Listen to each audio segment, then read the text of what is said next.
بسم اللہ الرحمن الرحیم۔ السلام علیکم محترم ناظرین و سامعین، آپ سن رہے ہیں دیوتا۔ تو آئیے بڑھتے ہیں کہانی کی جانب۔ اس بار آ کر اس نے دیکھا تو چونک گیا۔ آفرین اپنی جگہ سے اٹھ کر ایک عورت کے ساتھ کہیں جا رہی تھی۔ وہ وہاں کے تمام جاسوس مردوں اور عورتوں کو پہچانتا تھا۔ وہ آفرین کے ساتھ شامیانے کے سائے میں چلتی ہوئی اسے مکان کے پچھواڑے لے جا رہی تھی۔ وہ تیزی سے چلتا ہوا مردانہ محفل سے گزرتا ہوا مکان کے دوسری طرف سے پچھلی گلی کی طرف جانے لگا۔ پارس میزبان کے رشتہ داروں کے درمیان بیٹھا باتیں کر رہا تھا۔ اس کی نظر سمدو پر گئی۔ وہ جس انداز میں تیزی سے جا رہا تھا اس سے اس کی بدحواسی اور پریشانی عیاں تھی۔ وہ بھی میزبان سے معذرت چاہتے ہوئے اٹھ کر کھڑا ہو گیا۔ جاسوسہ آفرین کو ساتھ لے کر پچھلی گلی میں آ گئی۔ گلی دور تک ویران تھی۔ آفرین نے پوچھا، پارس کہاں ہے؟ وہ اچانک ریوالور نکال کر ایک قدم پیچھے گئی، پھر اسے نشانے پر رکھ کر بولی، میں تم سے پوچھتی ہوں کہ پارس کہاں ہے اور یہاں کس بھیس میں ہے؟ آفرین نے اسے حقارت سے دیکھ کر پوچھا، اچھا تو تم موت کی دھمکی دے کر میری جان کا پتہ پوچھ رہی ہو؟ جاسوسہ کی زبان سے شیتارہ بول رہی تھی، تو اسے اپنی جان کہہ رہی ہے؟ گولی چلے گی تو تیری جان نکل جائے گی۔ آفرین نے کہا، اس کے بعد تو کسی سے اس کا پتہ ٹھکانہ معلوم نہیں کر سکے گی۔ جب گولی چلنے کی آواز دور تک جائے گی تو تیری لاش کے پاس بہت سے لوگوں کے ساتھ تیرا یار بھی یہاں آئے گا۔ جو تیری لاش کے ساتھ زیادہ اپنائیت کا اظہار کرے گا وہی پارس ہوگا۔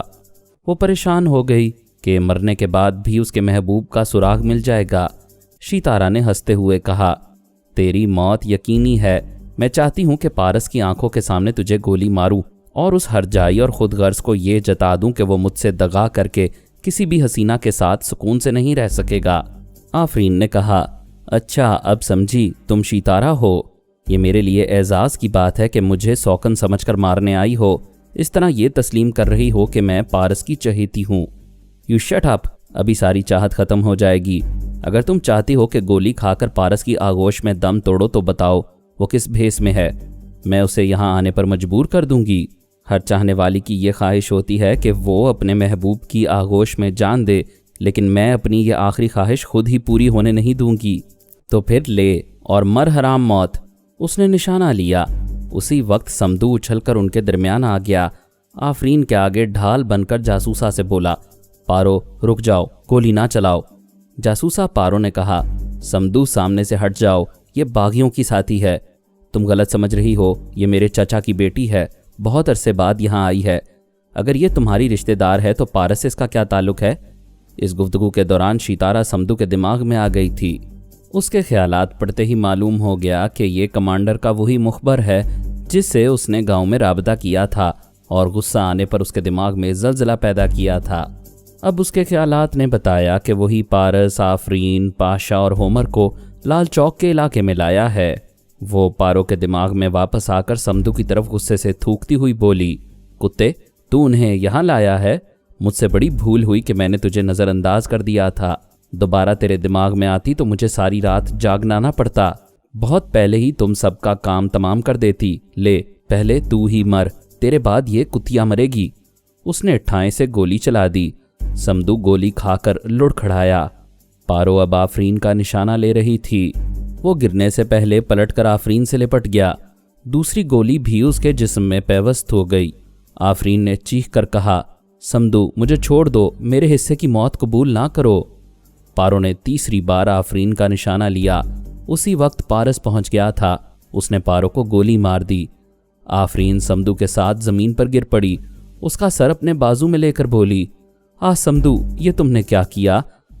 ہر چاہنے والے کی خواہش ہوتی ہے کہ وہ اپنے محبوب کی آغوش میں جان دے دے۔ سمدو نے اس کی آغوش میں مسکرا کر جان دے دی۔ پارو گولی کھا کر زمین پر گری تھی۔ ریوالور ہاتھ سے چھوٹ گیا تھا۔ وہ آخری سانس پوری کرنے سے پہلے اس ریوالور کی طرف ہاتھ بڑھا رہی تھی۔ پارس نے آ کر اس ریوالور کو اٹھا لیا۔ وہ اٹک اٹک کر بولی، پارس میں تمہیں ضرور گرفتار کراؤں گی۔ وہ کچھ اور کہنا چاہتی تھی لیکن پارو نے دم توڑ دیا۔ وہاں شادی کے تمام گھر والے دوڑے چلے آئے تھے۔ آفرین سمدو پر جھکی ہوئی رو رہی تھی۔ پارس نے سمدو کے سر پر ہاتھ رکھ کر کہا، یہ تمہارا سچا عاشق تھا، آخر اس نے ضد پوری کر لی، تمہارے لیے جان دے دی۔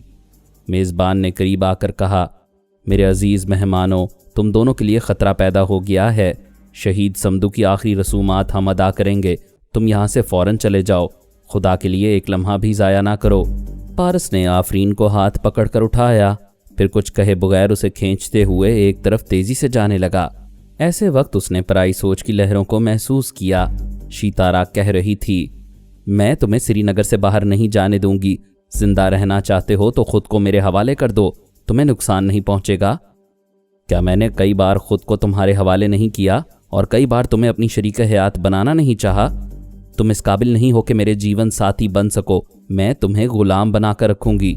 اگر انکار کرو گے تو اس شہر کے کسی راستے یا گلی میں فوجی تمہیں گولی مار کر زخمی کریں گے، پھر میں تم پر تنویمی عمل کر کے تم پر حکومت کروں گی۔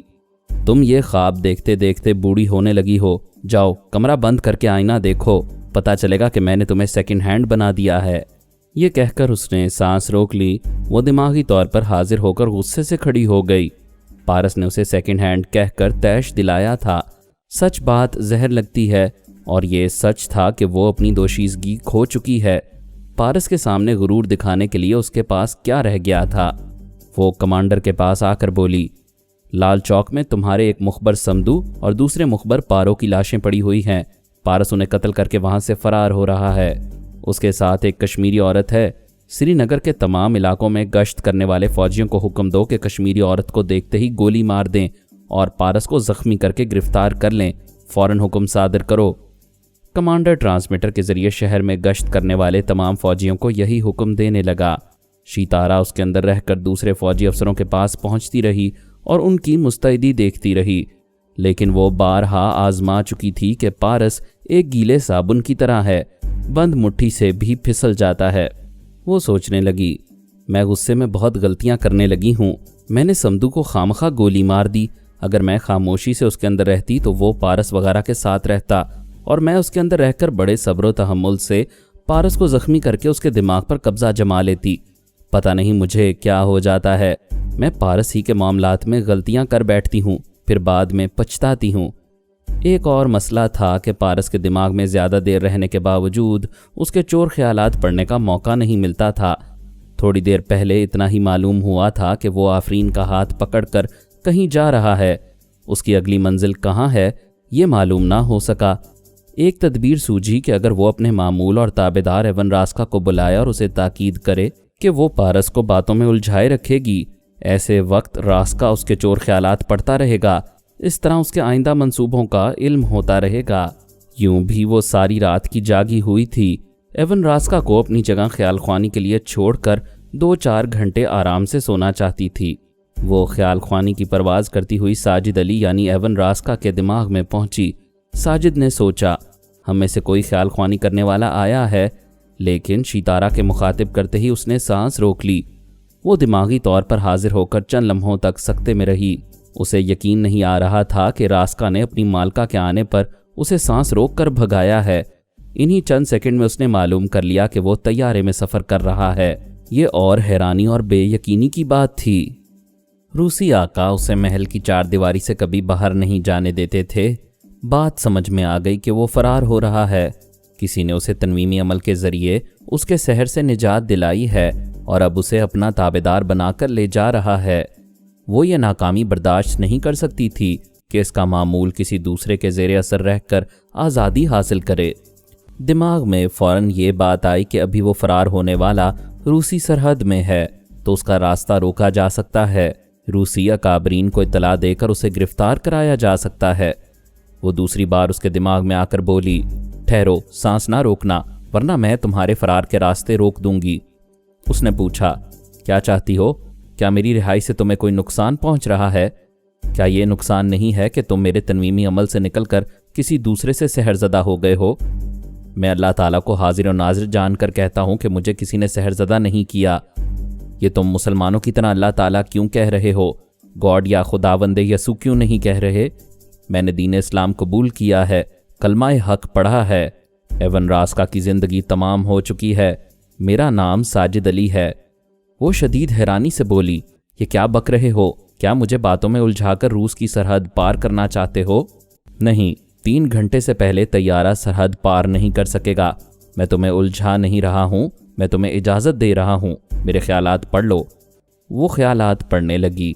پتہ چلا کہ واقعی وہ اسلام قبول کر چکا ہے۔ اس کا نام ساجد علی ہے اور اس کی پشت پر فرحاد کے خیال خوانی کرنے والوں کی پوری ٹیم ہے۔ اس نے سوچا تھا کہ ساجد علی کو دھمکیاں دے کر اس کے ذریعے طیارے کے پائلٹ تک پہنچ کر طیارے کو واپس ماسکو لے آئے گی، لیکن میرا نام سن کر سمجھ گئی کہ اس طیارے کے پائلٹ اور مسافروں پر میرے کئی خیال خوانی کرنے والوں کا قبضہ ہے اور وہ تنہا ساجد کا کچھ نہیں بگاڑ سکے گی۔ وہ فوراً ہی ماسک مین کے پاس پہنچی۔ وہ محل کے اندر ساجد کے کمرے میں اس کے بستر پر کمبل اوڑے سو رہا تھا۔ اس نے جھنجھوڑ کر اسے جگایا۔ وہ ہڑبڑا کر اٹھ بیٹھا، کہنے لگا، میں کہاں ہوں؟ تم محل کے اندر ایون راسکا کے بستر پر ہو۔ وہ تمہیں یہاں سلا کر فرار ہو گیا ہے۔ اس کا طیارہ ابھی ملک کی حدود میں ہے۔ فوراً ایئر فورس سے رابطہ کرو، اس طیارے کو روکو۔ ماسک مین وہاں سے اٹھ کر دوڑتا ہوا اس کمرے میں آیا جہاں چاروں طرف ٹی وی اسکرین پر محل کے ہر حصے کا منظر دکھائی دیتا تھا۔ وہاں کا انچارج سیکیورٹی آفیسر ایک کرسی پر مردہ بیٹھا ہوا تھا۔ ماسک مین نے ٹیلی فون کے ذریعے فضائیہ کے اعلیٰ آفیسر سے رابطہ کیا، پھر کہا، میں ماسک مین بول رہا ہوں۔ اعلیٰ آفیسر نے کہا، تم ماسک مین بول رہے ہو تو میں کیا کروں؟ تمہارے منہ میں زبان ہے اور بولتے رہو۔ ماسک مین نے گرج کر پوچھا، کیا بکواس کر رہے ہو؟ ہمارا ٹیلی پیتھی جاننے والا ایون راسکا ایک طیارے میں فرار ہو رہا ہے۔ ماسک مین، تمہاری اطلاع کے لیے عرض ہے کہ اس طیارے میں ایون راسکا نہیں، ساجد علی جا رہا ہے۔ شیتارا اس کے دماغ میں تھی، فوراً ہی بولی، وقت ضائع نہ کرو، اس کا موجودہ نام ساجد ہے۔ اپنے فائٹر طیاروں کو اس کے پیچھے لگاؤ تاکہ وہ اس طیارے کو گھیر کر ماسکو واپس لے آئیں۔ وہ کیسے واپس لا سکتے ہیں؟ تم ماسک مین کے اندر بول رہی ہو، میں فضائیہ کے افسر کے اندر بول رہا ہوں۔ وہ ایک دم سے چونک کر بولی، کون ہو تم؟ پارس کا باپ۔ میں نے جیسے لاہور پڑھا ہو وہ سنتے ہی بھاگ گئی۔ اس کا خیال تھا کہ ساجد کو وہاں سے رہائی دلاتے وقت ہم روسی ایئر فورس کو شاید نظر انداز کریں گے، لیکن ہم نے فضائیہ کے ہر بڑے آفیسر کے دماغ میں پہنچنے کی گنجائش بنا رکھی تھی۔ وہاں کے حکام کے دماغوں میں بھی پہنچ سکتے تھے۔ مگر ساجد کا طیارہ پرواز کرنے لگا تو ہم سب ٹیلی پیتھی جاننے والے طیارے کے پائلٹ، ایئر ہوسٹس، سٹوورڈ اور ایک اعلیٰ حاکم کے 2 باڈی گارڈز کے اندر پہنچے ہوئے تھے۔ شیتارا نے ساجد کے پاس آ کر اس کی رہائی کو چیلنج کرنے کی غلطی کی۔ چیلنج کرتے وقت اسے معلوم نہیں تھا کہ ساجد کی پشت پر ہم ہیں۔ میں نے اس کا چیلنج سنتے ہی ایئر فورس کے آفیسر کو قابو میں کیا تھا۔ اس طرح بیچاری کو ناکامی ہوئی تھی۔ ویسے وہ بیچاری بڑی ضدی اور ہٹ دھرم تھی۔ قسم کھا چکی تھی کہ ساجد اس کے زیر اثر نہیں رہے گا تو پھر روسیوں کی ہی قید میں رہے گا۔ اس نے حساب لگایا کہ میرے کتنے خیال خوانی کرنے والے ہو سکتے ہیں اور وہ سب طیارے میں یا ایئر فورس کے افسران کے اندر ہوں گے، لہٰذا ایک آدھ روسی حاکم سے رابطہ کرنا چاہیے۔ وہ ایک حاکم کے پاس پہنچ گئی، اس پر قبضہ جما کر معلوم کیا کہ روسی فضائیہ کے دوسرے اڈے کہاں ہیں۔ کروڈنو شہر روس کی مغربی سرحد پر ہے۔ اس شہر کے بعد پولینڈ کا پہلا شہر وارسا ہے۔ شیتارا نے حاکم کے ذریعے گروڈنو کے فوجی اعلیٰ آفیسر سے رابطہ کیا۔ حاکم اس کی مرضی کے مطابق بولا، ہمارے ٹیلی پیتھی جاننے والے ایون راسکا کو اغوا کیا جا رہا ہے۔ اس کے اغوا کے ذمہ دار فرحاد اور اس کے کئی ٹیلی پیتھی جاننے والے افراد ہیں۔ انہوں نے ماسکو کی فضائیہ کے افسران کے دماغوں پر قبضہ جمایا ہوا ہے تاکہ اس طیارے کو روکا نہ جا سکے جس میں اسے اغوا کیا جا رہا ہے۔ اعلیٰ آفیسر نے پوچھا، اس طیارے نے کب پرواز کی ہے اور وہ کس طرف جا رہا ہے؟ ہم ماسکو کے ایئرپورٹ کے ٹاور سے یہ معلوم نہیں کر سکیں گے۔ ٹاور کے اہم افراد پر بھی فرحاد کا قبضہ ہوگا۔ ویسے عقل کہتی ہے کہ فرار ہونے والے کے لیے سب سے قریبی سرحد یہی گروڈنو کی ہے۔ یہ سرحد پار کر کے وہ پولینڈ چلے جائیں گے۔ اسی وقت اعلیٰ آفیسر کے ماتحت نے کہا، سر، ہاٹ لائن پر ماسک مین ہیں؟ اعلیٰ آفیسر نے دوسرا فون اٹھا کر کہا، ہیلو مسٹر ماسک مین، فرمائیے۔ وہ بولا، یہاں غضب ہو گیا ہے۔ ہمارے ٹیلی پیتھی جاننے والے کو اس طیارے میں اغوا کیا جا رہا ہے جس میں ہمارے اعلیٰ حاکم سفر کر رہے ہیں۔ میں اور میرے جیسے اعلیٰ عہدیدار ٹیلی پیتھی جاننے والوں کے قبضے میں ہیں۔ اگر وہ میرے ذریعے تمہارے دماغ میں پہنچیں گے تو تم بھی اس طیارے کو روک نہیں پاؤ گے۔ پھر بھی میں تمہیں رپورٹ دے رہا ہوں، اس کے سوا کوئی چارہ نہیں ہے۔ اس وقت ہم میں سے کوئی ماسک مین کے پاس نہیں تھا، اس لیے گروڈنو کے اعلیٰ آفیسر نے ایئر فورس کے کموڈور کو احکامات صادر کیے۔ آدھے گھنٹے کے اندر کئی فائٹر طیارے مقررہ ایئرپورٹ سے پرواز کرتے ہوئے اس اغوا ہونے والے طیارے کی طرف آنے لگے۔